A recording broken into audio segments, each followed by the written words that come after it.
வணக்கம். ஆப்கி அதாலத்துக்கு உங்களை வரவேற்கிறேன். நான் இப்போ உங்ககிட்ட பெரிய பெரிய வார்த்தைகள் சொன்னேன். மர்டர் அல்லது ஜெஹர், இல்லனா கேங்ஸ்டர், இல்லனா பேட் பாய். அப்ப நீங்க அதுக்கு பதிலா சீரியல் கிசர்னு சொல்லுவீங்க. நான் சீரியல் கிசர்னா நீங்க சொல்லுவீங்க இம்ரான் ஹாஸ்மி. ஆப்கி அதாலத்துல இன்னைக்கு நம்மளோட விருந்தாளி இம்ரான் ஹாஸ்மி. ஃபிலிம் ஸ்டார் இம்ரான் ஹாஸ்மி ஆப்கி அதாலத்தில் ஆஜராகுமாறு கேட்டுக்கொள்கிறோம்.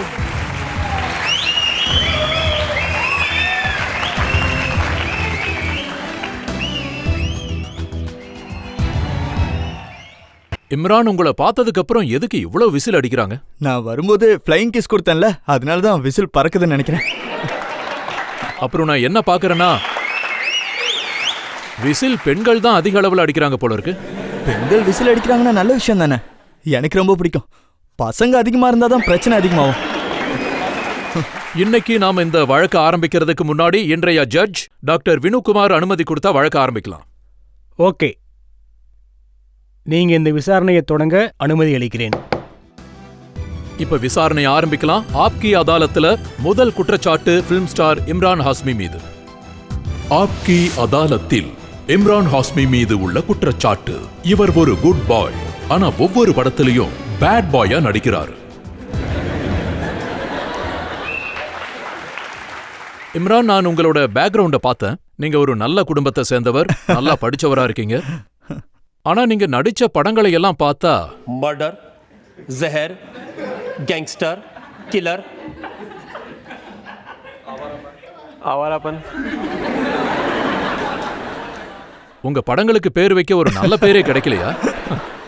நீங்க இதை ப்ரொடியூசர் கிட்ட தான் கேட்கணும், பட் சார் கிட்ட கேட்கணும். நீங்க சொன்ன இப்போ இந்த பாதி பேரை பாத்தீங்கன்னா பாதி பேருங்களை பட் சார் தான் வச்சிருந்திருப்பாரு. இதெல்லாம் அவரோட ஐடியா தான். உங்க படங்களோட இன்னொரு கேட்டகரி ஆஃப் லிஸ்ட சொல்றேன். ஆஷிக் பனாயா ஆப்னே, ஜவானி. அக்சர் அக்சர் நல்ல பேர் தானே, கொஞ்சம் டீசெண்டா இருக்கும். நீங்க நடிச்ச 16 படங்கள்ல ஒரு படத்தோட பேர் மட்டும் நல்லா இருக்கு. ஆக்சுவலி நீங்க பாத்தீங்கன்னா, நான் ஏற்கனவே சொன்ன மாதிரி நான் ஒரு குட் பாய். பாத்தீங்கன்னா சின்ன வயசுலேருந்தே குறும்பு செய்கிற பையன். ஆனால் ஒரு கம்ப்ளீட்டான நான் ஆஃபீஸ்க்கு வந்தப்போ, பட் சாரோட நான் வேலை செய்ய ஆரம்பித்தோன்னே, என் கெரியர் ஆரம்பித்தப்போ, அப்போது ரொம்ப ஆர்வமாக வேலையில் ரொம்ப ஃபோக்கஸ்டாக இருப்பேன். பட் சாருக்கு எங்கவோ அந்த அமைதியில் தெரிஞ்சிருக்கு, அது இவன் குறும்புக்காரவன் ஆனால் வெளியே தெரிய மாட்டான்னு.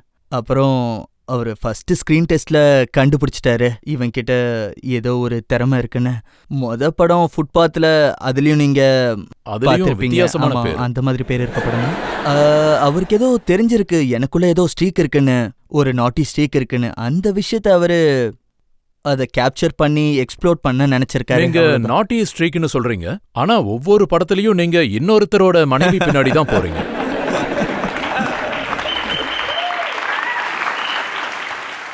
இல்லனா நாங்க பார்த்ததுல இன்னொருத்தரோட வாழ்க்கைக்கு போயிடுவீங்க, அடுத்தவங்க மனைவியோட வாழ்க்கைக்குள்ள போயிடுறீங்க. இது என்டர்டெய்னிங்கான விஷயம் தானே. ஐ திங்க் முதல் தடவை கமர்ஷியல் ஃபிலிம்ல பாத்தீங்க அப்படின்னா, மர்டர் ஃபிலிம்ல அந்த மாதிரி ஒரு சீன்ஸ் நாங்க ஷூட் பண்ணோம். நானே ரொம்ப பயந்து போயிட்டேன் ஷூட் பண்ணும்போது. அனுராக் வாசு முதல் தடவை அந்த படத்துல, மல்லிகா அதுக்குள்ள ப்ரோ ஆயிட்டாங்க அந்த படத்துல. அதுக்கு முன்னாடி அவங்க படம் நடிச்சிருக்காங்க. ஸோ அந்த பயம் இருந்துச்சு, தயக்கமும் இருந்துச்சு. ஆனா என்ன தோணுச்சுன்னா, இது ரொம்பவே வித்தியாசமான ஒரு படம், கமர்ஷியல் பார்வையில இதை காட்டினது இல்லைன்னு நாங்க நினைச்சோம். அதனால என்ன நினைச்சோன்னா, இந்த பேட் பாய் ஸ்ட்ரீக்கை நாங்க ரொம்ப எக்ஸ்ப்ளாய்ட் பண்ணக்கூடாதுன்னு தோணுச்சு. மர்டருக்கு அப்புறம் ஜெஹர் வந்துச்சு, அது சக்சஸ் ஆச்சு. அதுக்கப்புறம் ஆஷிக் பனாயா அந்த படம் வந்துச்சு.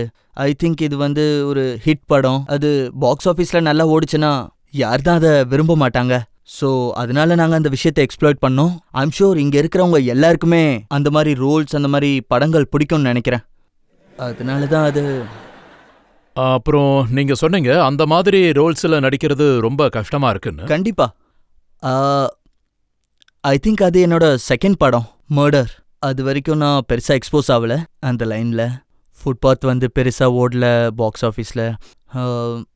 ஐ திங்க் டெஃபினெட்லி ஒரு கமர்ஷியல் ஃபில்ம்ஸில் இந்த மாதிரி சீன்ஸை நம்ம காட்டும்போது கொஞ்சம் தயக்கம் இருந்தது, நம்ம ஆடியன்ஸ் இந்த மாதிரி சீன்ஸை அக்செப்ட் பண்ணுவாங்களா இல்லையா அப்படின்னு. ரிலீஸ் வரைக்கும், ரிலீஸ்க்கு அப்புறம் தெரிய வந்தது படத்தோட ஓப்பனிங் வேற லெவல்ல இருந்தது. ஸோ டெஃபினெட்லி ஆடியன்ஸ்ல வந்து இந்த மாதிரி படங்களை பார்க்கறதுக்கு ஒரு எதிர்பார்ப்பு இருக்கு.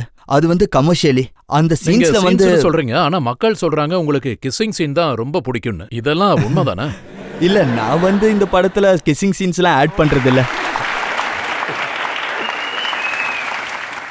அதெல்லாம் வந்து டைரக்டரோட டெசிஷன், ப்ரொடியூசர் டிசைட் பண்றது.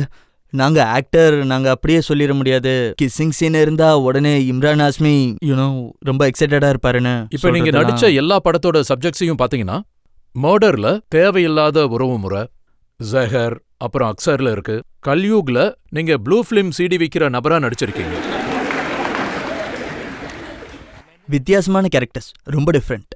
ஆனா ஆனா நீங்க வந்து- நேர்மையான மனுஷன்னு சொல்றீங்க. நான் வந்து இந்த கேரக்டர்ஸை பண்ணும்போது ரொம்ப என்ஜாய் பண்ணி தான் பண்ணேன்.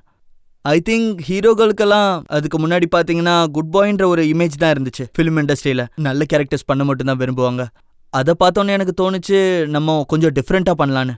அப்போ தான் எனக்குன்னு ஒரு தனி இமேஜ் கிரியேட் ஆகும்ல, எனக்குன்னு ஒரு தனி மார்க்கை உருவாக்க நீங்க நினைச்சேன். நார்மலா ஒரு வில்லன் பண்ற வேலைய பண்ணிருக்கீங்க.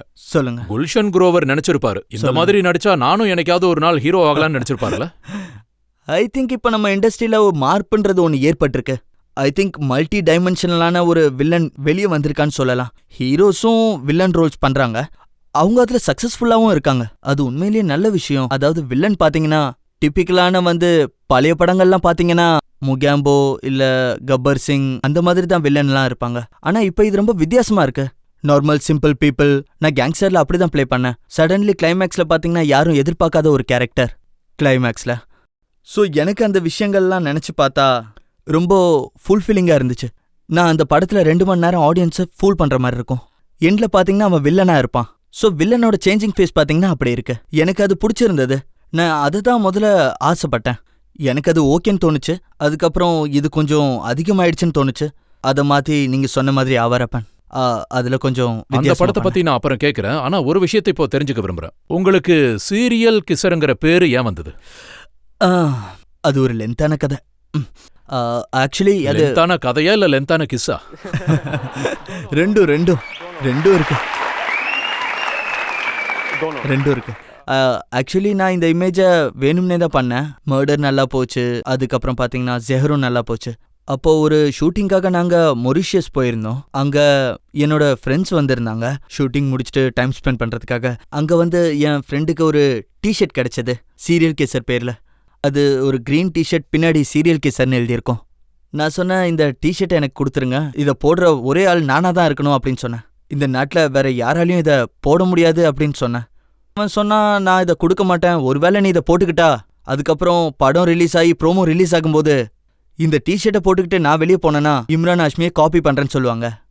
ஸோ அதனால நான் அவன்கிட்ட இருந்து அந்த டிஷர்ட்டை திருடி அதை நான் செட்டில் போட்டேன்.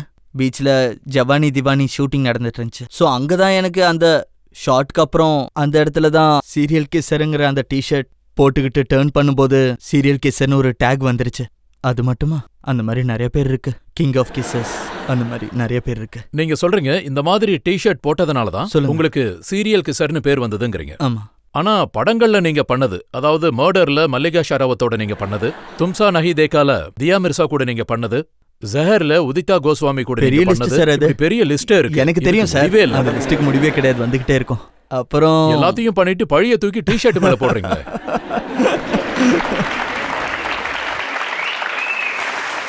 இல்ல, அதாவது வந்து பாத்தீங்கன்னா இதுல நாங்க ஒன்றும் பண்ண முடியாது. டைரக்டர் கையில தான் எல்லாமே இருக்கு. உங்களுக்கு தெரியல, இந்த பழியெல்லாம் நீங்க என் மேல சுமத்துறீங்க. நீங்க டைரக்டர்ஸை தான் கேட்கணும். அவங்க என்ன கன்வின்ஸ் பண்ணாங்க. ஒவ்வொரு படம் பண்ணும்போதும் நான் அவங்கள கேட்பேன், இந்த சீன் அவ்வளோ முக்கியமா இம்பார்ட்டண்ட்டா அப்படின்னு நான் கேட்பேன். ஏன்னா இது ரொம்ப அதிகமா இருக்குதே அப்படின்னு கேட்பேன். ரொம்ப அதிகமா இருக்குன்னு எந்த ஹீரோயின்ஸும் சொல்லலையா? ஆக்சுவலி ஹீரோயின்ஸ் வந்து ரொம்ப பயப்படுவாங்க. ஸோ எதுக்குன்னா, நான் நியூ கமர்ஸோட நிறைய ஒர்க் பண்ணியிருக்கேன். அதாவது இம்ரான் ஹாஷ்மியோட ஒரு இமேஜ் இருக்கு. ஐ மீன் 5வது படத்துக்கு அப்புறம் நான் நிறையா நியூ கமர்ஸோட ஒர்க் பண்ணியிருக்கேன். அவங்க செட்டுக்கு வரும்போது ஐயோ இம்ரான் ஹாஷ்மியா அப்படின்னு பயப்படுவாங்க. பைத்தியமா இருப்பானோன்னு பயப்படுவாங்க. ஸோ இப்படி ஒரு இமேஜ் வந்து அவங்க மைண்டில் இருந்துச்சு. பட் நான் வந்து ரொம்ப கம்ஃபர்டபுளாக இருப்பேன் ஒர்க் பண்ணுறதுக்கு. இப்போ நாங்க வந்து நிறைய பேர் கிஸ் பண்ணத பாத்திருக்கோம். மீகா ராக்கி ஷாவந்த கிஸ் பண்ணி பிரச்சனையில மாட்டிக்கிட்டாரு. ரிச்சர்ட் கே ஷில்பா ஷெட்டிய கிஸ் பண்ணி பிரச்சனையில மாட்டிக்கிட்டாரு. ஆனா நீங்க கிஸ் பண்ணிக்கிட்டே முன்னேறி போயிட்டு இருக்கீங்க. நல்ல விஷயம் தானே, நல்ல விஷயம் தானே. கிஸ் பண்ணதுக்கு பணமும் கிடைக்குது அப்படின்னா. ஸோ எனக்கு தெரிஞ்சு இதை ஒரு கம்ப்ளைண்ட்டாக யாரும் சொல்லுவாங்கன்னு நான் நினைக்கல. ஐ டோன்ட் திங்க் ஸோ. நீங்க இண்டஸ்ட்ரியில ஒரு விஷயத்த வதந்தியாக்குனீங்கன்னு கேள்விப்பட்டேன். எந்த பொண்ண எந்த ஒரு ஹீரோயினை இம்ரான் ஹாஸ்மி கிஸ் பண்றாரோ அந்த ஹீரோயின் சக்சஸ்ஃபுல் ஆயிடுவாங்க. எனக்கு தெரிஞ்சு அந்த மாதிரிலாம் நான் எதுவும் ஸ்ப்ரெட் இது பண்ணல. நியூஸ் பேப்பர்ல வந்த கிளிப்பிங் என்கிட்ட இருக்கு. ஜூன் 15, 2007 இம்ரானுடைய மொத்த மழை.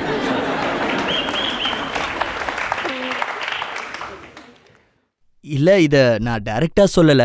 ஐ திங்க் நான் ஒர்க் பண்ண பொண்ணுங்களோட சீன்ஸ் மட்டும் இல்ல, உங்களுக்கு கேப்பபிலிட்டி இருக்கு, ஒரு டேலண்ட்டும் இருக்கு. அதை மட்டும் அடிப்படையா வச்சு நம்ம சொல்லிட முடியாது. அதே மாதிரி டேலண்ட் எல்லாம் வேலைக்கு ஆகாது, ஒரு கிஸ்ஸால தான் படம் ஓடுதுன்னு நம்ம சொல்லிட முடியாது. ஒரு ஆக்டர் ஆகட்டும் ஆக்ட்ரஸ் ஆகட்டும் முக்கியம் இல்ல. ஒரு ஆக்ட்ரஸ் என் கூட சேர்ந்து ஒர்க் பண்ணா கண்டிப்பா அவங்க 100% சக்சஸ்ஃபுல் ஆயிடுவாங்க. ஐ திங்க் அவங்களுக்குள்ளயும் டேலண்ட் இருக்கு, ஒர்க் மேல அவங்களுக்கும் ஆர்வம் இருக்கு, வெற்றி அடைகிறாங்க. ஸோ ஒரு சீனை மட்டும் அடிப்படையா வச்சு ஆடியன்ஸ் ஐ டோன்ட் திங்க் ஆக்டரையோ ஆக்ட்ரஸையோ அக்செப்ட் பண்ணுவாங்கன்னு எனக்கு தெரிஞ்சு என் லைஃப்ல அந்த மாதிரி ஒரு கிளைம் நான் பண்ணதே கிடையாது. ஒருவேளை அப்படி நடந்திருந்தா நான் மன்னிப்பு கேட்டுக்கிறேன்.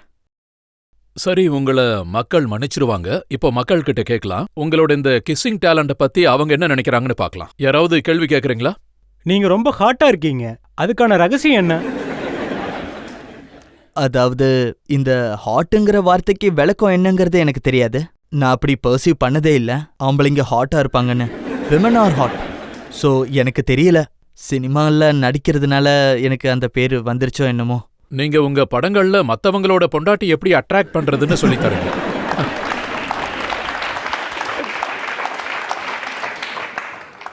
மக்கள் அதை பார்க்கறதுல ஆர்வத்தை காட்டுறாங்கன்னா கண்டிப்பா அதுல உண்மை இருக்கும்னு தான் நினைக்கிறேன். மக்களுக்கு இந்த படங்கள் மூலமா தானே கத்து கொடுக்குறீங்க. இல்ல, நானும் சொல்லி கொடுக்கல.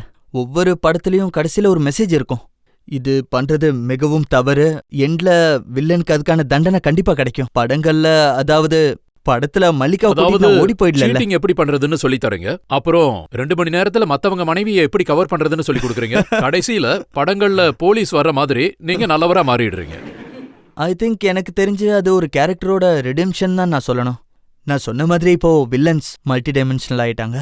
இந்த ரியலிசம் நம்ம வாழ்க்கையில ஏதோ ஒரு இடத்துல நம்ம கண்டிப்பா தப்பு செஞ்சிருப்போம், அது ரியலிஸ்டிக்கா என்னோட படங்கள்ல காட்டப்படுது. ஒரு கம்ப்ளீட்டான வில்லனும் சொல்ல முடியாது, ஒரு கிரே கேரக்டர். அவன் நல்லவனாவும் இருப்பான், சில தப்புகளும் செய்வான், படத்துல திருந்தவும் செய்றான் எண்ட்ல. இம்ரான், இவ்வளவு நேரம் சர்ச்சைகள்ல இருந்த படங்களை பத்தி தான் பேசணும். ஆவார பண்ணல உங்க இமேஜை மாத்த நீங்க ட்ரை பண்ணிருக்கீங்க. ஆனா இது எல்லாத்துக்கும் பின்னாடியும் ஒரு முகம் இருக்கு, இம்ரான் ஹாஸ்மி முகம். அவர் சின்ன வயசுல எப்படி இருந்தாரு, என்னெல்லாம் குறும்பு பண்ணாரு, அத பத்தி என்கிட்ட சில கேள்விகள் இருக்கு, லிஸ்டும் இருக்கு.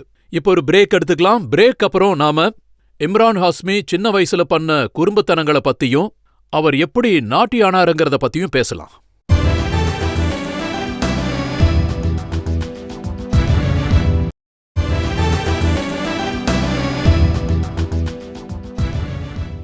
ஆப்கி அதாலத்துல குற்றச்சாட்டுகளுக்கும் கேள்விகளுக்கும் நடுவுல இருக்காரு இம்ரான் ஹாஸ்மி. ஆப்கி அதாலத்துல அடுத்த குற்றச்சாட்டு என்னன்னு பார்க்கலாம். ஆப்கி அதாலத்தில் இம்ரான் ஹாஷ்மி மீது உள்ள குற்றச்சாட்டு, இவர் ஒரு சோம்பேறி மற்றும் அலைந்து திரிபவர். இம்ரான், இது உண்மையா? காலேஜில் உங்க படிப்பு கம்மியா இருக்கும், வெளியே சுத்துறது மட்டும் அதிகமா இருக்கும், கிளாஸுக்கு போறது குறைவு, பொண்ணுக்கு பின்னாடி மட்டும் அதிகமா சுத்துவீங்க. ஆமா, இது 100க்கு 100 உண்மையான விஷயம் தான். ஐம் ஷோர் பட் சார் உங்ககிட்ட இந்த விஷயத்த சொல்லியிருப்பாரு. பட் சார் உங்களை பத்தி என்கிட்ட ஒரு பெரிய லிஸ்டே கொடுத்திருக்காரு.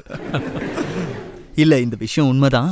காலேஜ்ல நான் என் டிகிரி நான் 5 வருஷமா படிச்சேன். ஆனா அந்த 5 வருஷம் நான் என்ன பண்ணேன்னு எனக்கே தெரியாது. நான் காலேஜ்க்கும் போக மாட்டேன், லெக்சரும் கரெக்டா அட்டன் பண்ண மாட்டேன். எனக்கு தெரிஞ்சு நான் காலேஜ்ல 5 வருஷத்துல 3 தடவை அட்டன் பண்ணியிருப்பேன். அதுல 2 தடவை என்ன கிளாஸ்லேருந்து வெளியே அனுப்பிட்டாங்க. ஒரு நாள் சுவிங்கம் மென்னிட்டு இருந்தேன், இன்னொரு நாள் லேட்டா வந்தேன். ஸோ அப்படி பார்த்தா டெக்னிக்கலாக நான் காலேஜ்க்கு ஒரு வாட்டி தான் போயிருக்கேன். ஆனால் நான் ஒரு தடவை கூட ஃபெயில் ஆனதில்ல. எனக்கு தெரியும் எங்கள் அப்பா அம்மா என்ன காசு நிறையா செலவு பண்ணி படிக்க வைக்கிறாங்க, நான் பாஸ் பண்ணணும், அவங்க நினச்சதை நான் நிறைவேற்றணும். அண்டு காலேஜில் நான் ஊர் சுற்றினது எல்லாம் பார்த்தீங்கன்னா அது ஒரு ஃபன் திங். அது எல்லா யங்ஸ்டர்ஸும் அது மட்டும் இல்ல, கண்டிப்பாக. நீங்க காலேஜ் ஒழுங்கா அட்டன் பண்றது இல்லன்னு உங்களை வெளிய அனுப்புனாங்க. அதுக்கப்புறம் உங்களை ஷாமக் டாவர் டான்ஸ் கிளாஸுக்கு அனுப்பியிருக்காங்க. ஆமாம் அங்கிருந்து உங்களை விரட்டி விட்டாங்களா? ஆமாம்.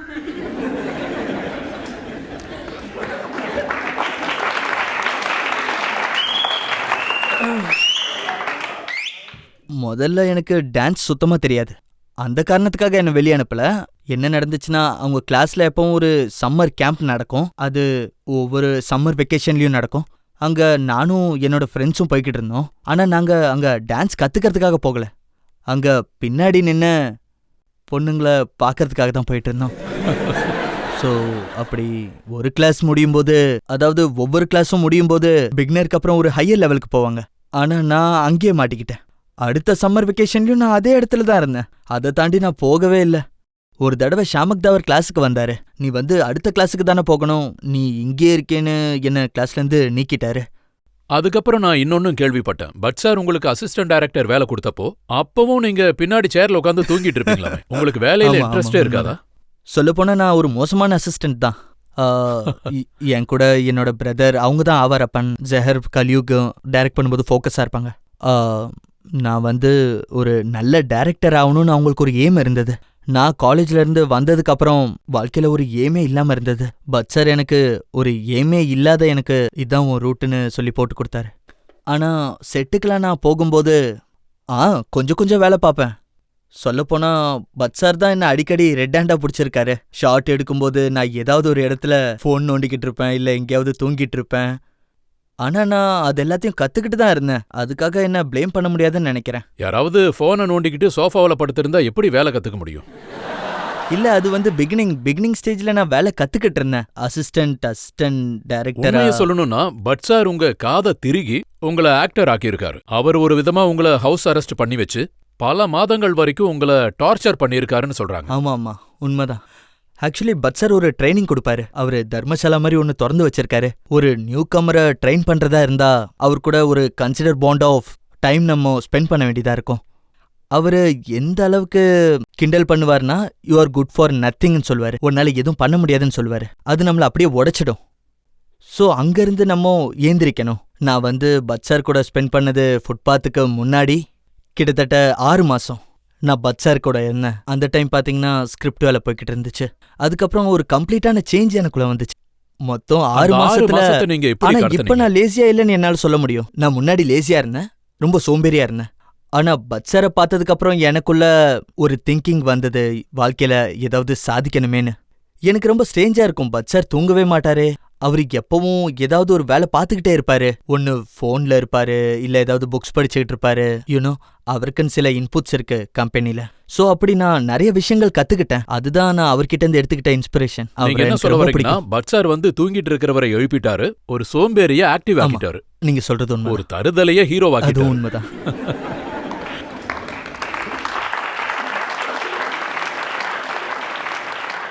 இம்ரான், இந்த விஷயம் உண்மையா? நீங்க உங்க சோம்பேறித்தனத்தால பிசிக்ஸ் ஆகட்டும் எக்ஸசைஸ் ஆகட்டும் நீங்க பண்ணவே இல்ல. இப்பவும் நீங்க ஜிம்முக்கு போக பயப்படுறீங்களா? இல்ல, அப்படிலாம் எதுவும் இல்ல. சில படங்கள்ல நான் வெயிட் லாஸும் பண்ணியிருக்கேன். ஏன்னா அவரப்பன்ல எனக்கு ஒரு வித்தியாசமான ரோல் இருந்துச்சு. அதுல வெயிட் குறைக்கணும். அதுக்கு முன்னாடியும் நான் ஒர்க் அவுட்ஸ்க்கு போயிட்டு இருந்தேன். இந்த விஷயத்துல எப்பவும் நான் சோம்பேறித்தனமா இருந்ததில்ல. நான் ஆக்டிங் ஆரம்பிச்சப்போ, படங்கள்ல நடிக்க ஆரம்பிச்சப்போ அப்பவே நான் முடிவு பண்ணிட்டேன், நான் வேலை பார்க்க வேண்டியது இருக்கு, எனக்குன்னு ஒரு இமேஜை கிரியேட் பண்ண இது தேவைப்பட்டுச்சு அப்படின்னு தோணுச்சு. நான் வேலை பார்த்து தான் ஆகணும்னு ரொம்ப ஃபோக்கஸ்டா இருந்தேன். இப்போவும் ரொம்ப ஃபோக்கஸ்டா தான் இருக்கேன். இப்போ உங்களோட சோம்பேறித்தனம் சுத்துறதெல்லாம் எப்படி இருக்கு? இப்போ எல்லாம் சரியாயிடுச்சு. நான் அதாவது நான் ஹானஸ்டா சொல்லணும்னு நினைக்கிறேன். முதல் 2 படத்துல எனக்கு ஆக்டிங்ல இன்ட்ரெஸ்டே இல்லை. ஏன்னா எனக்கு ஆக்டிங்கை பத்தி எதுவும் தெரியாது. என்னை ஆக்டரா மாத்துனாங்க. அது கம்பெனியை சேர்ந்தவங்களுக்கு தான் தெரியும் இவன் ஏதாவது இன்புட்டை கொடுப்பான்னு. எனக்கு சின்ன வயசுலேருந்து ஆக்டர் ஆகணுன்ற கனவுலாம் கிடையவே கிடையாது. நான் ஒரு ஆக்டர் ஆவேன்னு கனவுல கூட நான் நினச்சி பார்த்ததே கிடையாது. முதல் படத்தில் நான் ஆக்டிங் பண்ணுறதுக்கு எனக்கு ரொம்பவே கஷ்டமாக இருந்துச்சு. ஆனால் எப்படியோ அந்த படம் வெளியே வந்துருச்சு. அதுக்கப்புறம் மர்டரும் ஹிட் ஆச்சு. அப்புறம் நம்ம ஏன் இதை ஒரு கரியராக எடுத்துக்க கூடாதுன்னு எனக்கு தோணுச்சு. அப்படிதான் நான் ரெடியானேன். ஆனா உங்க கூட உங்க மாமா இருந்தாரு. ஆமா, மகேஷ் பட் சார். ஆமா. நீங்க ஒவ்வொரு விஷயத்திலையும் உங்க மாமாவோட கையை பிடிச்சு தான் நடந்திருக்கீங்க. இல்ல, அப்படியெல்லாம் எதுவும் இல்ல. அதுக்கப்புறம் பாத்தீங்கன்னா முதல் 4 படத்துக்கு அப்புறம் எனக்கு என்ன தோணுச்சு அப்படின்னா, கம்பெனில நான் கம்ப்ளேஸ்மெண்ட் ஆன மாதிரி தோணுச்சு. நான் இவங்க கூட மட்டும்தான் வேலை பார்க்கறேன். நான் வெளியே போய் வேலை பார்க்கணும்னு எனக்கு தோணுச்சு. அப்புறம் இத பத்தி பட் சார்கிட்டயும் பேசினேன். நான் ஒரு படம் சாக்லேட், அதுல நான் ஒர்க் பண்ணேன். ஆரம்பத்துல எனக்கு கொஞ்சம் கஷ்டமா இருந்துச்சு. நான் ஒரு சேஃப் என்வரான்மெண்ட்ல இருந்துட்டு இருந்தேன். எப்பவும் தெரிஞ்சவங்க மட்டும்தான் இருந்துட்டு இருப்பாங்க. என் குடும்பத்துல எல்லாரும் செட்ல இருப்பாங்க. அப்போ பட்சார நீங்க ஊன்றுகோல் மாதிரி இல்ல பயன்படுத்திக்கிட்டீங்களா? இல்ல அந்த மாதிரி எதுவும் இல்ல. டெஃபினெட்லி அவர் எனக்கு நிறைய கைடன்ஸ் கொடுத்துருக்காரு. ஆக்சுவலா படத்துல நான் வெளியே போயும் படங்கள்லாம் பண்றேன். அவர்கிட்ட தான் கைடன்ஸும் கேட்பேன். நான் ஏற்கனவே சொன்ன மாதிரி என் வாழ்க்கைக்கு அவர் ஒரு திசைய காட்டியிருக்காரு, ஒரு டைரக்ஷன் கொடுத்துருக்காரு. அவர் எப்பவுமே ஒரு விதத்துல எனக்கு காட்ஃபாதர் தான். அவரு ஒருவேளை இண்டஸ்ட்ரியில இல்லாம இருந்திருந்தா, என் ஃபேமிலி மெம்பர் இல்லாம இருந்திருந்தா, நான் கண்டிப்பா ஆக்டரா இருந்திருக்க மாட்டேன். அதாவது அவர் தான் எனக்குள்ள இந்த மாதிரி விஷயத்த புகுத்துனது, என்னை ஆக்ட் பண்ண வச்சாரு. அதுக்கப்புறம் எனக்கு அதுல ஆர்வம் வந்துச்சு. அதுக்கப்புறம் நானும் இன்வால்வ் ஆகி வேலை செஞ்சேன். ஆடியன்ஸ் பட்சாருக்காகவாவது கை தட்டியே ஆகணும். ஏன்னா உங்களுக்கு ஒரு நல்ல ஃபியூச்சர் கொடுத்துருக்காரு. கண்டிப்பா. இம்ரான், நீங்க ஒரு சோம்பேறி ஊர் சுத்துறவன்னு நீங்களே ஒத்துக்கிட்டீங்க. அதுல இருந்து வெளியே வர முயற்சி பண்றேன்னு சொல்லியிருக்கீங்க. அதாவது ஒரு பெட்டர் பர்சன் ஆகிறதுக்கு. ஆமா. இப்போ ஒரு பிரேக் எடுத்துக்கலாம். பிரேக் அப்புறம் மறுபடியும் இம்ரான் மீது உள்ள அடுத்த குற்றச்சாட்டு என்னங்கறத தெளிவா பார்க்கலாம்.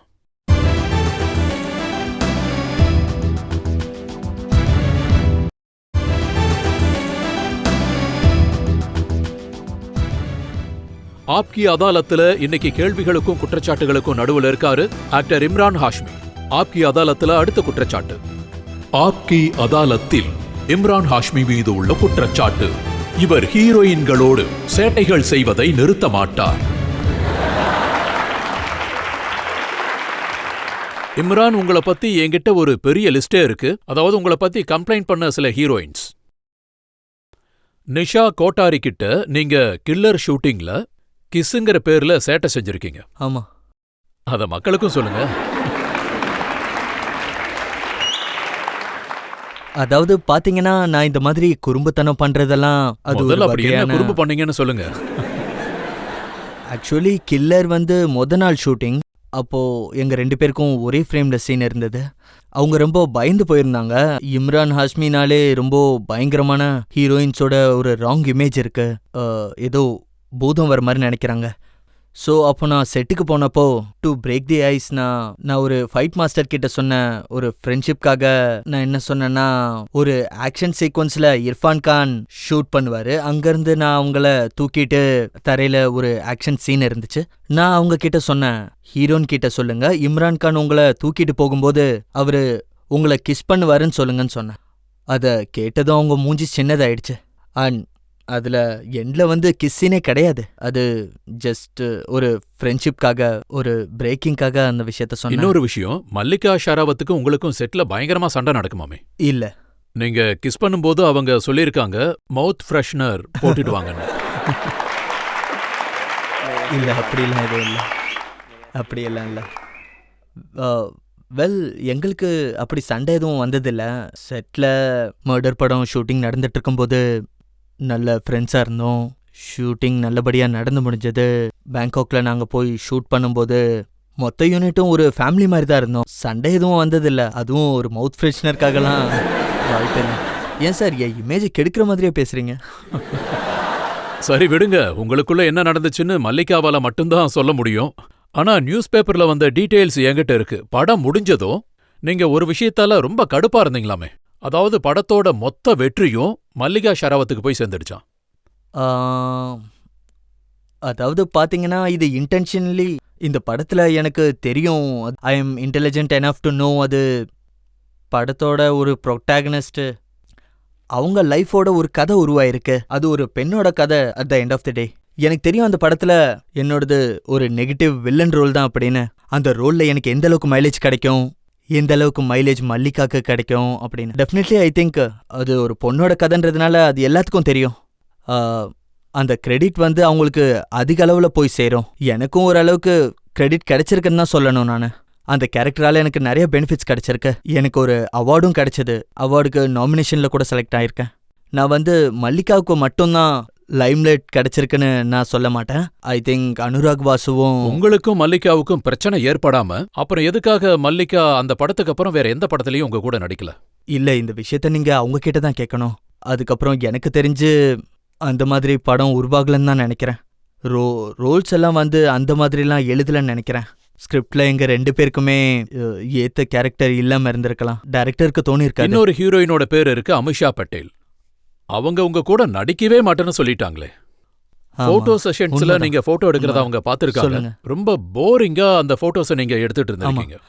அப்பெல்லாம் எனக்கு ரொம்ப போர் அடிக்கும். ஏற்கனவே சொன்ன மாதிரி எனக்கு அப்பெல்லாம் அமிஷாவை இன்ட்ரெஸ்ட் இல்ல. பார்த்து சொன்னீங்களா இல்ல உங்க வேலை இல்லையா? ரெண்டுலயும் தான். இல்ல ஆக்சுவலி அது என்னோட முதல் போட்டோ ஷூட்டா இருந்துச்சு. ஏ ஜிந்தகி ஏக் சஃபர் அப்படின்னு ஒரு படம் தனுஜா சந்திரா டைரக்ட் பண்ணிட்டு இருந்தாங்க. அப்பதான் என்னோட ஆக்டிங் கிளாஸஸே ஆரம்பிச்சிட்டு இருந்துச்சு. அப்ப நான் ஒரு 1.5 மாசம் ஆக்டிங் கிளாஸ்க்கு போயிட்டு இருந்தேன். அப்பதான் பட் சார் கால் பண்ணாரு, நீ இந்த படத்துல நடிக்கணும் அப்படின்னாரு. அப்ப நான் என்ன சொன்னேன்னா, நான் எப்படி வர முடியும், எனக்கு இன்னும் ஆக்டிங் கிளாஸ்ல 3 மந்த் கோர்ஸ் பாக்கி இருக்குன்னு. அவரு சொல்லிட்டாரு, இதுல நீ நடிச்சுதான் ஆகணும், இது உனக்காக எழுதினது, இதுல நீ கண்டிப்பா நடிக்கணும். ஸோ ஐ பி ஹானஸ்ட், எனக்குள்ள ஏதோ ஒரு சின்ன தயக்கம் இருந்தது. முழுமையான ஆக்டிங் ட்ரைனிங் எனக்கு இருந்ததில்ல. ஒருவேளை நான் கேமரா முன்னாடி போய் நின்னப்போ எனக்கு தயக்கமா இருந்திருக்கலாம், அன்கம்ஃபர்டபுளா ஃபீல் பண்ணிருக்கலாம். நான் போல்டா இல்ல, ஆனா அன்கம்ஃபர்டபுளா இருந்தேன் கேமரா முன்னாடி. இன்னொரு பெரிய ஹீரோயின், இப்ப அவங்களுக்கு நல்ல பேர் இருக்கு, அவங்களும் உங்க கூட நடிக்கிறதுக்கு மறுத்துட்டாங்க. பிபாஷா பாசு. ஆமா இவரு சைஸ்ல கொஞ்சம் சின்னவரா இருக்காருன்னு ஆமா, சொல்லிட்டாங்க. ஆமா, உண்மைதான். எனக்கு தெரிஞ்சு அவங்களுக்கு தோணி இருக்கலாம் இம்ரான் ஹாஷ்மி அவங்கள விட கொஞ்சம் சின்னவன் அப்படின்னு. அதே மாதிரி எங்க பேரிங் அவ்வளோவா சரியா இருக்காதுன்னு நினைச்சிருக்கலாம், படத்துக்கு பொருந்தி இருக்காதுன்னு நினைச்சிருக்கலாம்.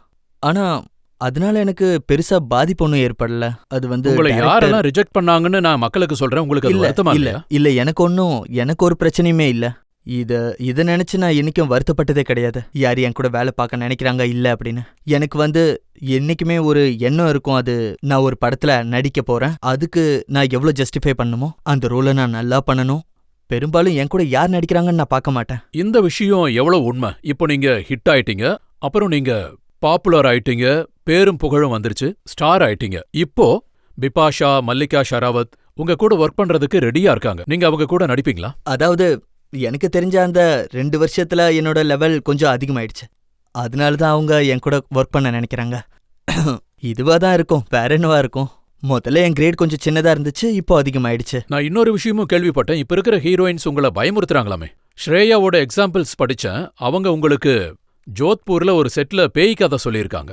ஆமா, நீங்க ராத்திரி முழுக்க பயந்துட்டே இருந்திருக்கீங்க. ஆக்சுவலி அவங்க எனக்கு இந்த கதையை சொல்லல, நான் தான் செட்ல சொன்னேன். ஏன்னா ஜோத்பூர்ல ஒரு ஹெரிட்டேஜ் ஹோட்டல் இருந்துச்சு, அது பார்க்கவே கொஞ்சம் பயங்கரமா இருந்துச்சு. நான் போன முதல் நாளே இந்த வேர்டை நான் ஸ்ப்ரெட் பண்ணிட்டேன். நான் சொன்னது எனக்கே பயமா இருந்துச்சு. ரூம்ல நான் எப்பவும் லைட் ஆன் பண்ணி தூங்க மாட்டேன். பாத்தீங்கன்னா ஆவாரப்பன் ஷெட்யூல் வரைக்குமே நான் ஒரு 15 நாள் ஷெட்யூல் இருந்துச்சு. ஒவ்வொரு ராத்திரியும் நான் லைட் ஆன் பண்ணி வச்சு தான் தூங்குவேன். ஏன்னா நான் ஒருத்தர்கிட்ட பேயை பத்தி சொல்லிக்கிட்டு இருக்கும்போது என்னையே அறியாம நான் பயப்பட ஆரம்பிச்சிட்டேன். சோ அதனால இதுக்கு முன்னாடி உங்களோட ஒரு பாட்டு இருந்தது, ஜலக் திக்லாஜா.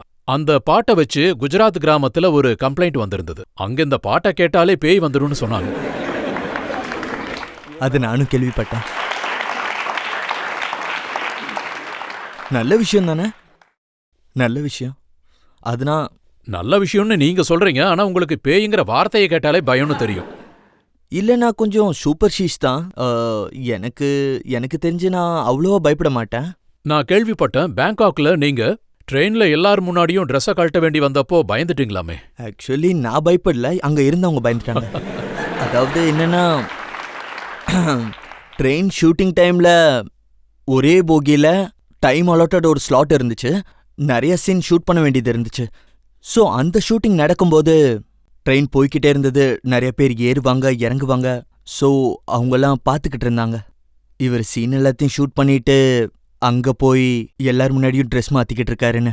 ஏன்னா அந்த ட்ரெயின்குள்ள எந்த ஒரு டாய்லெட்டும் இல்லை, அது ஒரு local train. So I think அங்க இருக்கிறவங்க தான் பயந்துட்டாங்க.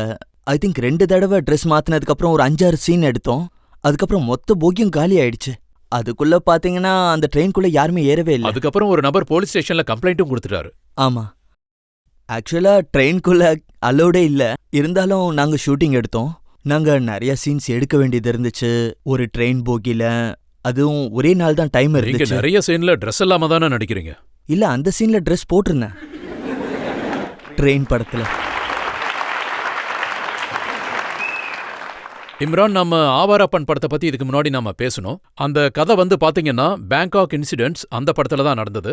அது என்னன்னா, படம் சூப்பர் ஹிட்டா போயிட்டு இருக்குன்னு கேள்விப்பட்டோம். படத்துக்கு நல்ல ரெஸ்பான்ஸும் கிடைச்சிருக்கான். ஆமா. நீங்க சொன்ன மாதிரி என்னோட பழைய இமேஜ் வந்து அதை உடைக்கணும்னு தான் முயற்சி பண்ணேன் இந்த படத்துல. ஸோ அதுல நான் ஒரு விதத்துல வெற்றி அடைஞ்சிட்டேன். என் டீம் ஃபுல் சப்போர்ட் பண்ணியிருக்காங்க.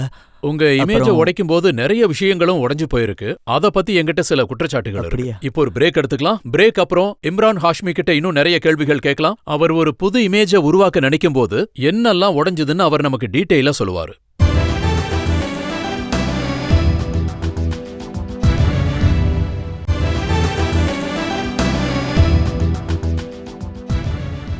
ஆப்கி அதாலத்துல இன்னைக்கு நாம மக்கள் சார்பா கேள்விகள் கேட்டுட்டு இருக்கோம், குற்றச்சாட்டுகள் சுமத்திட்டு இருக்கோம், பதில்களும் கொடுக்கறாரு பிலிம் ஸ்டார் இம்ரான் ஹாஷ்மி. ஆப்கி அதாலத்துல அடுத்த குற்றச்சாட்டு. ஆப்கி அதாலத்தில் இம்ரான் ஹாஷ்மி மீது உள்ள குற்றச்சாட்டு. இவர் தன்னுடைய இமேஜை மாத்த முயற்சி செய்கிறார். இம்ரான், இந்த விஷயத்தை நீங்களே ஒத்துக்கிட்டீங்க. ஆவாரப்பன் படத்து மூலமா நீங்க உங்க இமேஜ மாத்த முயற்சி பண்றீங்க. இந்த ஒரு படத்துல வந்து நீங்க கிஸ் பண்ணவே இல்ல. ஆமா. இந்த ஒரு படத்துல தான் நீங்க யாரு பின்னாடியும் சுத்தாம இருந்தீங்க. இன்னொருத்தரோட ஒய்ஃப் பின்னாடியும் போகாம ஆமா, எனக்கு இந்த விஷயம் ரொம்ப ரிஃப்ரெஷிங்காவும் புது விஷயமாவும் தான் இருந்துச்சு. இன்னொருத்தவங்களோட மனைவியை நான் திருடல, ஆனா எந்த ஒரு பொண்ணையும் நான் சேஸ் பண்ணல, போக்கிரித்தனமான காலேஜ் ஸ்டூடெண்ட் ரோல்லாம் நான் பண்ணல. அதனால இது எனக்கு ஒரு முக்கியமான படமா இருக்கும்னு நான் நினைச்சேன். இதுக்கு முன்னாடி எனக்கு நான் உருவாக்குன இமேஜ வந்து அதை உடைக்கிறதுக்கு முயற்சி பண்ணேன். ஆனா I think it's a high time. எனக்கும் தோண ஆரம்பிச்சது ஆஸ் அ ஆர்டிஸ்ட். படங்களை பார்த்ததுக்கு அப்புறம் தோணுச்சு இம்ரான் ஹாஷ்மி திரும்ப திரும்ப அதே தான் பண்ணிட்டு இருக்கான்னு. அப்புறம் எனக்கு என்ன தோணுச்சுன்னா, உங்களை பி கிரேட் படங்களுக்கான ஆக்டர் ஆக்குனாரு. ஆமா. ஆனா நீங்க அந்த இமேஜ உடைக்கணும்னு பாக்குறீங்களே, அது தப்பு இல்லையா? கண்டிப்பா. அவர் என்ன சொன்னாருன்னா, நீங்க street hero, drawing room hero கிடையாதுன்னாரு. ஐ திங்க் இந்த விஷயத்த நானும் ஒத்துக்கிறேன். இந்த மாசஸ் இருக்குல்ல, இந்த ஹீரோவாகிறது என்னோட கோலா இருந்துச்சு. அதை நான் அச்சீவ் பண்ணேன். அந்த மாதிரி நிறைய ரோல்ஸ் நான் நடிச்சிட்டேன். இந்த விஷயம் எனக்கு எப்போ தெரிஞ்சதுன்னா, நிறைய ப்ரொமோஷன்ஸ்க்கு நான் போயிருந்தேன். அதுல வந்து ஒரு ப்ரொமோஷன்ல பாத்தீங்கன்னா மும்பை மல்டிப்ளெக்ஸ்ல போய் நான் ப்ரொமோஷன் பண்ற மாதிரி இருந்தது. அங்க பாத்தீங்கன்னா டெஃபினெட்லி அது ஹவுஸ்ஃபுல்லா தான் ஆகும். ஆனா ஆடியன்ஸ்ல எந்த ஒரு ரியாக்ஷனும் இருக்காது. ஆனா நான் டெல்லிலேயோ இல்ல அமராவதிலேயோ சின்ன சின்ன ஊர்களுக்கு நான் போனா அங்க எனக்கு மக்களோட அன்பு கிடைக்கும். ஐ திங்க் அதுதான் எனக்கு அதிக சந்தோஷத்தையே கொடுத்துச்சு. அதனாலதான் நான் என்னோட இமேஜ மாஸ் ஹீரோ இமேஜா மாத்தணும்னு நினைச்சேன். அது சக்சஸும் அந்த ஆச்சு. ஹீரோயின்ஸை என்ன பண்றது? நீங்க கிஸ் பண்ணுவீங்கன்னு காத்துட்டு இருப்பாங்க. எப்போ வெற்றி அடையுது? இல்ல, அது நான் ரெண்டு விஷயங்களையும் ஒரு விதத்துல ப்ரொஜெக்ட் பண்ணணும்னு நினைக்கிறேன். கேங்ஸ்டர் படத்துக்கு அப்புறம் நிறைய பேர் தெரிஞ்சுக்கிட்டாங்க.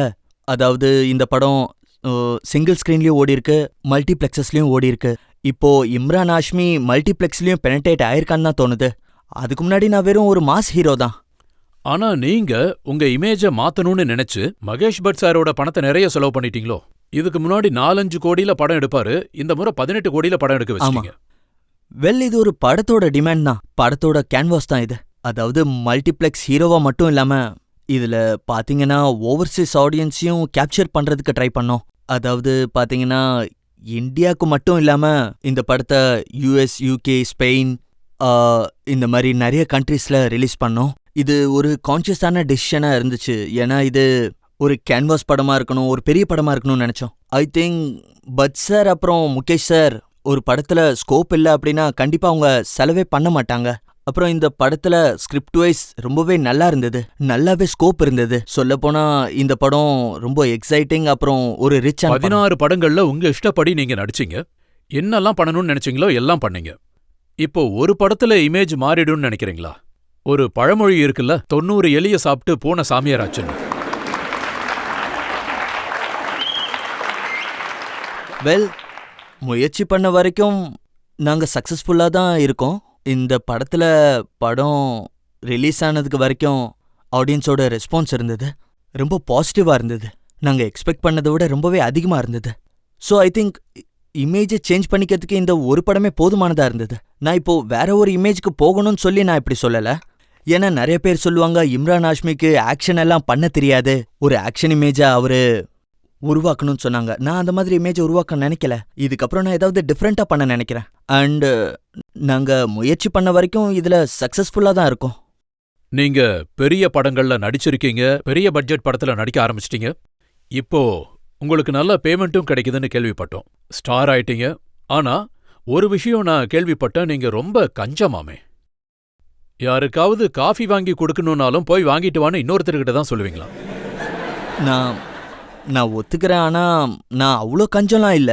ஒரு டைம்ல என்ன ஆகும்னா, பட் சார் ஏதாவது சொன்னா அது ஆஃபீஸ்ல ஏதாவது ஒரு வேளை செலிப்ரேஷன் இருந்தா, படம் ஹிட் ஆச்சுன்னா, அந்த மாதிரி ஏதாவது நடந்தா பட் சார் சொல்லுவாரு போய் காஃபி வாங்கிட்டு வா அப்படின்னு. ஆனா அப்பதான் என்னோட பாக்கெட்ல பணமே இருக்காது. அதாவது எனக்கு காஃபி வாங்கி கொடுக்க கூடாதுன்ற எண்ணம் இல்ல, ஜென்யூனா என் பாக்கெட்ல பணமே இருக்காது. ஏன்னா நான் ஷூட்டிங் முடிச்சுட்டு வேற எங்க இருந்தோ தான் வருவேன். I don't carry money with. அப்ப அந்த பணத்தை யாருக்கு செலவு பண்ணுவீங்கன்னாவது சொல்லுங்க. அதாவது பாத்தீங்கன்னா பண விஷயத்துல நான் கொஞ்சம் வித்தியாசமானவன் தான். நான் பணம் எடுத்துக்க மாட்டேன். என்கிட்ட அதிகமா கிரெடிட் கார்ட்ஸ் தான் இருக்கும். காஃபி அதை வச்சுலாம் வாங்க முடியாது. சோ அதனால தான். எனக்கு பட் சார் இன்னொரு விஷயமும் சொன்னாரு. ஒரு படம் ரிலீஸ் ஆனதுக்கு அப்புறம் ரொம்ப சந்தோஷத்துல உங்களை ஒரு 25,000 ரூபாய் யாருக்கோ டொனேட் பண்ண சொல்லியிருக்காரு. நீங்க உடனே மூஞ்ச தூக்கி வச்சுக்கிட்டீங்களா? இல்ல அப்படியெல்லாம் எதுவும் இல்ல. ஆக்சுவலி படம் ஏதாவது ஹிட் ஆச்சு அப்படின்னா பட் சார் என்கிட்ட ஒரு ரேன்சம் வாங்குவார். அது பாத்தீங்கன்னா ஒரு விதமான குருதட்சணைன்னு சொல்லலாம். நான் அந்த குருதட்சணையை கொடுத்துதான் ஆகணும். சோ அந்த மாதிரி நிறைய பட் சார் என்கிட்ட பணம் வாங்கியிருக்காரு. நான் அவருக்கு நிறைய பணம் கொடுத்துருக்கேன்.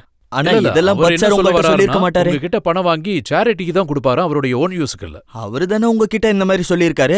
அவர் அந்த பணத்தை வேற எங்க செலவு பண்றாரோ யாருக்கு தெரியும்?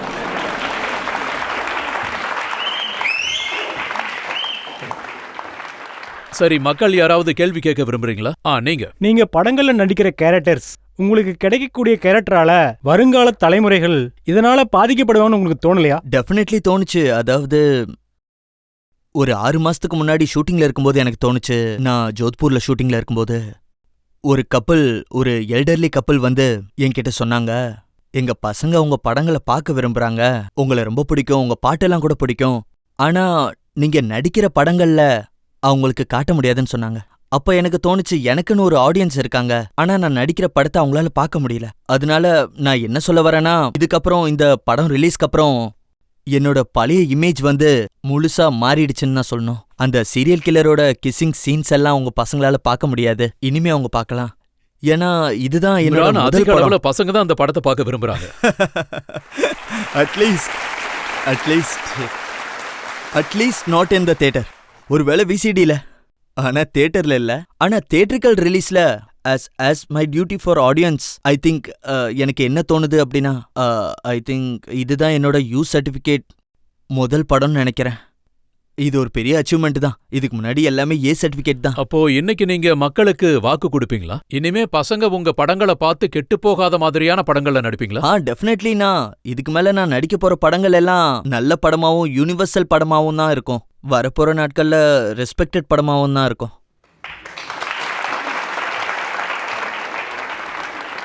அந்த பொண்ணு தேர்ட் ரோல்ல. இம்ரான், நீங்க டான்ஸ் பண்ண எப்ப கத்துப்பீங்க? நீங்க எந்த படத்துல நடிச்சாலும் அதுல ஒரே ரியாக்ஷன் தான் இருக்கு. ஒண்ணு உங்க கை பாக்கெட்ல இருக்கும், இல்லனா நடந்துட்டு இருப்பீங்க. அத பத்தி இந்த மாதிரி பண்ணுவேன். ஆமா, கரெக்ட். அதாவது என்ன ஷாமக் தாவர் வேணான்னு சொல்லிட்டாரு. அதாவது டான்ஸ் கத்துக்க எனக்கு கொஞ்சம் டைம் எடுக்கும். ஆனா இப்ப முயற்சி பண்ணிக்கிட்டு இருக்கேன், டான்ஸ் கத்துக்கிட்டு இருக்கேன். அப்புறம் நான் ஒரு 4 ஸ்டேஜ் ஷோ பண்ணியிருக்கேன். அப்புறம் ஒரு ஆக்டரா என்னால டான்ஸ் பண்ண முடியாதுன்னு எனக்குள்ள ஒரு பயம் இருந்துச்சு. அதை ஓவர் கம் பண்றதுக்காக நான் ஸ்டேஜ் ஷோஸும் பண்ணிக்கிட்டு இருக்கேன். வரப்போற படங்கள்ல அதுல பாடல்கள் பிக்சரைஸ் பண்ணும்போது டான்ஸ் பண்றேன். அப்புறம் ட்ரெயின் படத்துலயும் நீங்க பாத்தீங்கன்னா என்னோட டான்ஸ் மூமெண்ட்ஸ் எல்லாமே கொஞ்சம் அதிகமாவே தான் இருக்கும். எந்த ஹீரோயின் கிட்ட கத்துக்கிட்டு இருக்கீங்க? நான் யார்கிட்டயுமே கத்துக்கல. ஆக்சுவலா என்னோட கொரியோகிராஃபர் ஒருத்தவங்க இருக்காங்க. அவங்க கிட்ட தான் அவங்க ரொம்ப கஷ்டப்பட்டு சொல்லி புரிய வச்சாங்க. உன்னால டான்ஸ் ஆட முடியும், நீ டான்ஸ் ஆடணும்னு சொன்னாங்க. என்னோட லிமிடேஷன்ஸ் அவங்க மைண்ட்ல வச்சுக்கிட்டு அதுக்கேத்த மூஸை தான் கொடுத்தாங்க ஸ்கிரீன்ல. அப்போ இனிமே வரப்போற படங்கள்ல நீங்க டான்ஸ் ஆடுறதையும் நாங்க பார்க்கலாம். Most probably yes. அதாவது சார், இது வரைக்கும் நீங்க நடிச்ச மூவிஸ் லைக் ஒரு கல்யாணமான பொண்ணோட தான் உங்களுக்கு அஃபேர் இருக்கும், இன்னொருத்தரோட மனைவியோட. இன் ஃபியூச்சர் ஏதாவது ஒரு மூவில உங்க மனைவி வேற யார் கூடயாவது அஃபேர்ல இருந்தா நீங்க அந்த படத்துல நடிப்பீங்களா? இத பத்தி நீங்க ஏதாவது யோசிச்சிருக்கீங்களா? இத பத்தி நான் முன்னாடி யோசிச்சது இல்ல. You do that role. I will. இத பத்தி நான் எப்போ யோசிச்சது இல்ல. ஆனா இப்போ நீங்க சொன்னதுனால டெஃபினெட்லி நான் என் டைரக்டர் ப்ரொடியூசர் கிட்ட சொல்றேன் இந்த மாதிரி ஒரு படம் எழுதி டைரக்ட் பண்ணுங்கன்னு. வாழ்த்துக்கள் சார். இம்ரான், நீங்க இந்த மாதிரி ரோல் பண்ணும்போது வீட்ல ஒய்ஃபு கிட்ட திட்டலாம் விழாதா? நிறைய திட்டு விழும். இப்போ நீங்க திருந்தி இருக்கிறதுல அவங்களோட கான்ட்ரிபியூஷனும் இருக்கா? நிறைய இருக்கு. ஆனா அவங்க என் ஒர்க் ஸ்பேஸ்ல தலையிட மாட்டாங்க. அவங்களுக்கு தெரியும் அது என்னோட ஒர்க்கு அப்படின்னு. அண்ட் நான் நடிக்கிற ரோல்ஸ் வந்து அதனால ஒரு இமேஜ் உருவாயிடுச்சு. அதனால தான் அப்படி பண்ணன்னு தெரியும். அண்டு அவங்களோட எண்ணமாவும் இருந்தது அப்படி ஒரு இமேஜை உடைக்கணும் என்னோட கெரியருக்காக. அவங்களும் அதை நினைச்சாங்க. இம்ரான், உங்க மேல நாங்க நிறைய குற்றச்சாட்டுகளை சுமத்தணும். நிறைய குற்றச்சாட்டுகளை நீங்க மனசார ஏத்துக்கிட்டீங்க. இது நல்ல விஷயம். அதை அக்செப்ட் பண்ணி நீங்க ஒத்துக்கிட்டீங்க. திருந்த முயற்சி பண்றேன்னு சொல்லியிருக்கீங்க, மாற முயற்சி பண்றேன்னு சொல்லியிருக்கீங்க. இப்போ ஒரு பிரேக் எடுத்துக்கலாம். பிரேக் அப்புறம் ஆப்கி அதாலத்துல இன்றைய ஜட்ஜ் டிபிஎஸ் ஓட பிரின்சிபல் டாக்டர் வீணகுமாரோட தீர்ப்பு இம்ரான் ஹாஷ்மிக்கு எப்படி கொடுக்கறாருன்னு பார்க்கலாம்.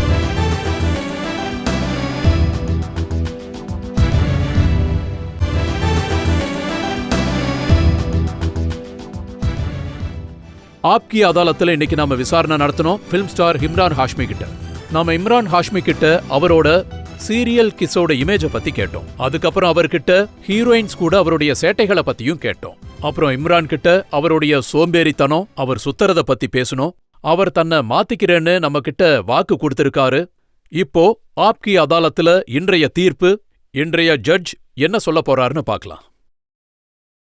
இம்ரான், இந்த நீதிமன்றம் உங்களோட தீர்ப்பை சொல்றதுக்கு முன்னாடி இந்த நீதிமன்றம் உங்ககிட்ட ஒரு கேள்வி கேட்க கேளுங்க. நீங்க ஒரு மிகப்பெரிய எக்ஸ்பீரியன்ஸ்டு கிஸ்ஸர்னு எங்களுக்கு தெரிஞ்சதுக்கப்புறம் நாங்கள் இன்னமும் தெரிஞ்சுக்க விரும்புகிறோம். உங்களுக்கு எந்த நடிகையோடு நடித்ததுலேயே உங்களுக்கு பிடிச்சிருந்தது? கிஸ் பண்ணதா இல்ல வேலை அப்புறம் நம்ம லாயர் என்ன சொல்றாருன்னா, இல்ல ஆக்சுவலி அவர் என்ன கேட்க விரும்புறாருன்னா பதில் சொல்லாங்க. கிஸ் பண்ணதுலயே யார் உங்களுக்கு ரொம்ப பிடிச்சிருந்ததுன்னு கேக்குறாரு.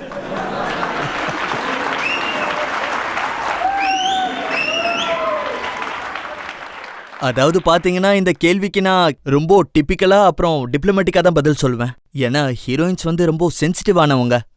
நான் ஒருத்தர் பேர் சொன்னா இன்னொருத்தவங்க கோவிச்சுப்பாங்க. அதனால எல்லாரோடையும் தான். இந்த நீதிமன்றம் ஒரு முடிவுக்கு வந்திருக்கு. அதாவது இம்ரான் மிக குறுகிய காலத்தில் பெரிய புகழ் பெற்றுள்ளார். முக்கியமாக இன்றைய ரியாக்ஷனை பார்த்து என்னால் சொல்ல முடியும், இளம் தலைமுறையின் மிகவும் பிடித்த நடிகர் என்று சொல்லலாம். சமூகத்தில் நம்மளை சுற்றி என்னெல்லாம் நடக்குதோ அதை மிக அழகாக திரையில் கொண்டு வந்திருக்காரு. நீங்கள் எந்த கதாபாத்திரத்தில் நடிச்சிருந்தாலும் அந்த கதாபாத்திரத்தில் மூழ்கி நீங்கள் அதுக்கு உயிர் கொடுத்துருக்கீங்க. கிஸ்ஸிங் சீன்ஸ், கிஸ்ஸிங் காட்சிகள், இதில் எப்பவுமே நீங்கள் சர்ச்சையில் தான் இருக்கீங்க. அதனால் இந்த நீதிமன்றம் உங்களுக்கு ஒரு அறிவுரை சொல்ல விரும்புது. அதாவது நீங்கள் காலம், தேவை, சூழ்நிலைகளை கவனத்தில் வைத்துக்கொண்டு இப்படியான காட்சிகளை திரையில் காட்டணும். இளம் தலைமுறையின் உணர்வுகளை தூண்டுற காட்சிகளை விட கட்டுப்பாட்டுடன் உணர்ச்சிகளை வெளிப்படுத்த வேண்டும். மேலும் இதில் மகிழ்ச்சி அடைவது என்னவென்றால், இவர் மிகவும் எளிமையாகவும் இயல்பாகவும் பதிலளித்தார். அவர் மீது மக்கள் வைத்துள்ள பிரியத்தை கருத்தில் கொண்டு அனைத்து குற்றங்களிலிருந்தும் அவரை விடுவிக்கின்றேன்.